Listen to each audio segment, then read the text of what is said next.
ဒီနေ့တော့ညီကိုတွေအတွက်အဓိကပွဲစဉ်၃ပွဲရဲ့38အနှစ်ရှုပ်ကိုကျွန်တော်လိုတိုရှင်းပြောပြပြီးတော့မှာပဲဖြစ်ပါတယ်။အဲ့ထက်ကအကြိုက်တူရပွဲစဉ်လေးတွေကိုညီကိုတွေကရွေးချယ်ပြီးလိုက်ကစားမှာဖြစ်ပါတယ်။ပထမဆုံးပွဲစဉ်ကတော့ဘုံမောင်းနဲ့ဝဟန်ပွဲစဉ်ဖြစ်ပါတယ်။ဘုံမောင်းကအင်ရှင်ပေါက်ထားတဲ့ဘော်ဒီဂျီကတော့တလုံး35ပြားနိုင်ဘုံမောင်းဘက်ကပေါက်ထားတာဖြစ်ပါတယ်။ level 10အသင်း2သင်းထိပ်တိုက်တွေ့ဆုံတာဖြစ်ပါတယ်။ဒါပေမဲ့အခုရာသီမှာဘုံမောင်းက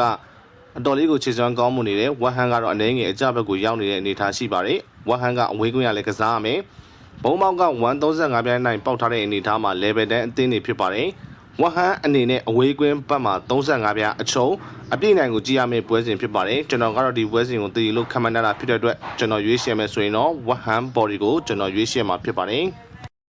နောက်တစ်တရားတော့ရှင်မြန်ရှိပွဲစဉ်ဖြစ်ပါတယ်ရှာတန်နဲ့ဆောက်တန်နဲ့ပွဲစဉ်ဖြစ်ပါတယ်ဆောက်တန်ကအခုရာသီမှာခြေစွမ်းအနှဲငယ်ကျဆင်းနေတဲ့ချာတန်ကဒီနှစ်မှတန်းတက်လာပြီးတော့တော်တော်လေးကိုကောင်းမွန်တဲ့အနေအထားဖြစ်ပါတယ်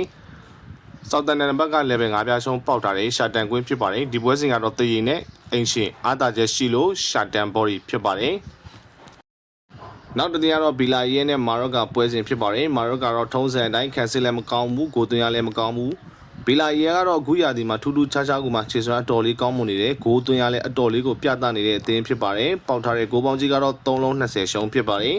ဒီပွဲစဉ်က20ရှုံးတဲ့အပြည့်နိုင်ကိုကြည့်ရမှာဖြစ်ပါတယ်အဲ့ထက်ပိုပြီးမျှော်မှန်းထားနိုင်လို့ဒီပွဲစဉ်ကတော့ဘီလာရဲကိုဂိုးပေါင်းအပေါ်ရွေးချယ်ရမှာဖြစ်ပါတယ်ဒီနေ့ကျွန်တော်ပြပြပေးသွားတဲ့အဓိကပွဲစဉ်3ပွဲကတော့ဝဟန်ဘော်ရီ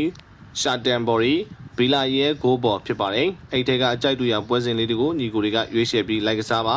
ဘောလုံးပွဲထိုးရင်အမြတ်ရဖို့လိုပါတယ်ဒါကြောင့်ဒီနေ့ညမှာဘောလုံးပွဲထိုးတဲ့ညီကိုတွေအားလုံးအမြတ်ရကြပါစေကျေးဇူးအများကြီးတင်ပါတယ်ခင်ဗျာ